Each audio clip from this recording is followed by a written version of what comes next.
E aquela notícia escondida que você quase não ouve em lugar nenhum, mas aqui você encontra. Dá só uma olhada. Moraes rasga a lei e pretende notificar o Eduardo Bolsonaro mesmo nos Estados Unidos e não encontrando. Dá só uma olhada. Eduardo Bolsonaro já disse, se meu pai foi impedido de ser candidato, eu serei candidato à presidência da República. Mas, claro, está sendo atacado de todos os lados. E o Alexandre de Moraes agora, ele está lá denunciado, o Eduardo Bolsonaro e o Paulo Figueiredo, por coação no curso do processo, o que é uma bobagem, porque eles estão nos Estados Unidos trabalhando pela imposição de sanções contra autoridades brasileiras. Não, e detalhe, Lacombe, o Senado não fala um A, não levanta uma palha, cara. Fica o mundo caindo e o Senado fingindo que não tem nada acontecendo, tá tudo bem. E movimentam, né, que estabelecem essa tirania no país. Coação exige lá violência, grave ameaça, o que nunca houve. Mas eles dizem que houve contra as autoridades brasileiras, né, trabalhando nos Estados Unidos. E aí o ministro Alexandre de Moraes recebeu essa denúncia, mais uma fajuta, né? O Paulo Gonet, hein? Tá arrebentando, hein? Tá. Arrebentando com tudo. E aí ele resolveu dar seguimento a esse processo criminal contra o Eduardo Bolsonaro, que está aqui nos Estados Unidos, como eu disse, e segundo Alexandre de Moraes, está criando dificuldades para ser notificado pela Justiça brasileira sobre a denúncia apresentada pela PGR. Aspas para o Alexandre de Moraes. Além de declarar expressamente que se encontra em território estrangeiro para se furtar a aplicação da lei penal, também é inequívoca a ciência, por parte do denunciado Eduardo Nantes Bolsonaro, acerca das condutas que lhe são imputadas na denúncia oferecida nestes autos, sobre a qual também se manifestou por meio de nota divulgada na rede social X, antigo Twitter, está dizendo o Moraes na decisão. Então, de acordo com o Alexandre de Moraes, não restam dúvidas de que o denunciado, mesmo mantendo seu domicílio em território nacional, está criando dificuldades para ser notificado.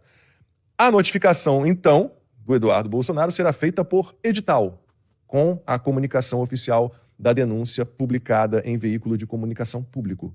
O deputado federal, então, o Eduardo Bolsonaro, terá 15 dias a partir da publicação para apresentar sua defesa prévia. Aí, claro, fui buscar informações com o André Marcília, disse que a decisão de Moraes é ilegal. O artigo 27 do Código de Processo Penal estabelece que citações e intimações em país estrangeiro devem ser realizadas por meio de carta rogatória.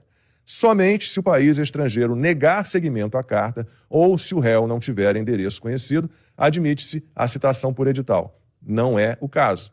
A mera dificuldade, aspas para o André Marcília, tá? A mera dificuldade ou incompetência do Estado em efetivar a citação não constituem fundamento jurídico legítimo para a adoção do tal edital.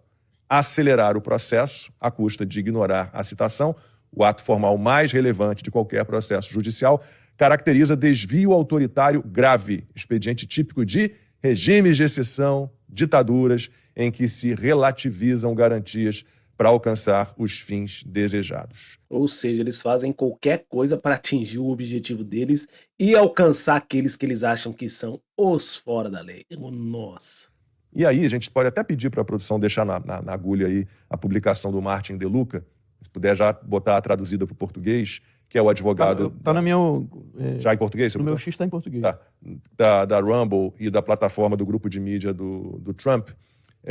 Essas duas empresas, Rumble e o grupo de mídia do Trump, têm um processo, estão movendo uma ação contra o Alexandre de Moraes aqui no Tribunal da Flórida por censura, e desde fevereiro deste ano estão tentando notificar o Alexandre de Moraes. Aí, ó. Mandaram 2 notificações, não conseguiram, e aí fizeram um caminho, né, por carta rogatória por meio do Superior Tribunal de Justiça. Você acha que Ora, pois, que o Superior Tribunal de Justiça recebeu a notificação e, por acaso, não sabe onde trabalha o Alexandre de Moraes, onde ele mora, então o Alexandre de Moraes está acusando o Eduardo Bolsonaro de fazer algo que ele, Alexandre de Moraes, está fazendo desde fevereiro, que é escapar de uma notificação judicial. Obviamente está pressionando o STJ. Por que o STJ não mandou alguém lá bater no STF e dizer, ó, chegou isso aqui para você, defenda-se. Resolva. Não, é óbvio que o Alexandre de Moraes está pressionando a turma do STJ a esquecer a notificação que saiu daqui do Tribunal da Flórida. Cara, é muito descaramento. Cara. Então, isso aí... E alguém na imprensa pergunta para ele sobre isso? Não. Nada. Agora, você quer uma exemplificação disso aí? Se o Barroso virar pra mim e falar assim, você é boca de veludo. Você entende? É exatamente isso. É o Barroso amanhã fala assim, Alan dos Santos, blogueiro, boca veludo. Mais educadinho do jeito que eles gostam, né? Ele vai falar assim, suspeito que Alan dos Santos tem comportamentos sexuais inadequados. Exato. Alan dos Santos, boca de veludo. É a mesma coisa. O que o Alexandre de Moraes está fazendo com o Eduardo e o Paulo Figueiredo é isso aí. Tem um texto da Ludmilla que ela publicou enquanto a gente estava iniciando o programa. Posso ler aqui? Por favor. Vale muito a pena. Eduardo Bolsonaro e Paulo Figueiredo. A Ludmilla é a juiz Ludmilla Lins Grillo. Estão sendo acusados pela PGR de coação do curso do processo. Acabei não falando da carta do Martin De Luca, né? Da publicação do Martin De Luca. Não, quer ler? Quer ler então? Não, segura aí. Vai lá. Não, quero que você... Do Martin De Luca primeiro, tinha esquecido. Dá uma ampliada aí, depois o Alan vai ler o texto da Ludmilla. Martin De Luca, foi repostado pelo Max Cardoso, né? Alexandre de Moraes está reclamando que Eduardo Bolsonaro está evitando ser notificado no processo criminal que Moraes iniciou contra ele por um discurso em solo americano. Escandalosamente descarado, vindo de um homem que tem evitado ser notificado no caso da Rumble contra ele na Flórida há 7 meses. Até hoje, Moraes continua evitando ser notificado. A mais recente, ele está pressionando o STJ, o Tribunal Brasileiro que deveria autorizar a notificação a Moraes, a não processar o pedido de notificação dos Estados Unidos. Um absurdo completo. Agora a Ludmilla, Alan, desculpa. Não, é perfeito, que é exatamente isso que a Lud vai comentar aqui, né? Aí ela fala dessa coação do curso do processo, que é artigo 344 do Código Penal, em razão de atuarem nos Estados Unidos visando punir autoridades brasileiras. Trata-se de uma forçação de barra contra opositores políticos. Em primeiro lugar, o dolo de ambos não é o de tentar coagir um juiz a julgar de certa maneira.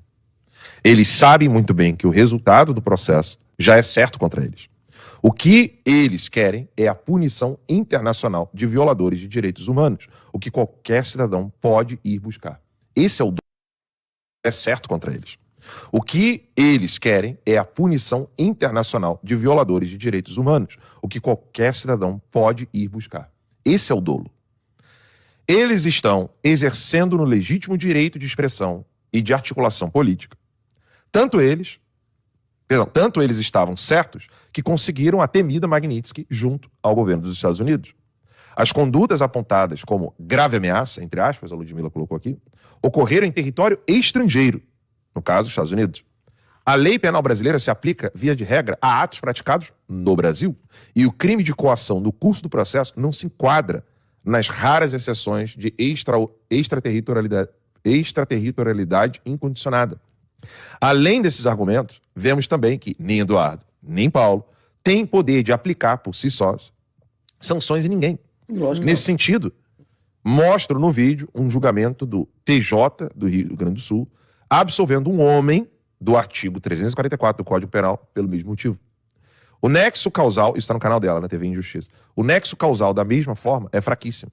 Difícil comprovar que as sanções dos Estados Unidos foram causadas exclusivamente pelas ações dos denunciados. Por fim, para se configurar a coação no curso do processo, deve-se reconhecer a real capacidade de intimidação, que é o que eu estava comentando aqui agora, acerca do texto do Marcílio. Grave ameaça ou violência. Exato. Moraes já disse expressadamente que o tribunal não tem a capacidade de ser intimidado. Gente, se o Moraes falou isso, o Dino falou isso, o Barroso falou isso, Gilmar falou isso. Então, se eles não se sentem intimidados, eles não podem dizer que eles estão intimidados. É verdade. Férez, isso não dá. Como é que eles vão acusar alguém de intimidá-los, né? Como é que alguém é campeão de UFC e fala assim, eu não tenho medo de ninguém? Aí me vem o Nelson Ned, literalmente, o Nelson Ned cantor, vira e fala assim, vou enfiar porrada em vocês. Aí todo mundo entra na justiça e fala, estamos com medo. Não faz sentido. Você tem 5 campeões de UFC, eles falam pra todo mundo que eles não têm medo de ninguém, aí me aparece o Nelson Ned falando, eu vou dar um tapa na tua cara. Que não é o caso ainda do Eduardo, porque ele não falou isso. E aí você vira e fala, a gente tá com medinho. Não faz sentido. Agora, o pior está por vir. Que é agora que eu vou fazer a analogia concreta e real. O Nelson Ned vira e fala assim, governo americano, eles disseram que não tem medo de ninguém. Vocês podem dar uma olhada nisso? Aí eles viram e falam, a gente tá com medo porque o Nelson Ned tá nos ameaçando. Não faz sentido. Quer piorar a situação? Eles falam que não teriam medo de ninguém em solo brasileiro. Aí o Nelson Ned tá na Tailândia, sem barco, sem avião, sem nada. E ele fala, eu quero ver se vocês realmente não têm medo de ninguém. Pronto, aí eles entram na justiça, a gente tá com medo do Nelson Ned. É exatamente isso que está acontecendo. Os caras falam, arrotam, dizendo que não tem medo. Aí do nada, eles passam a ter medo.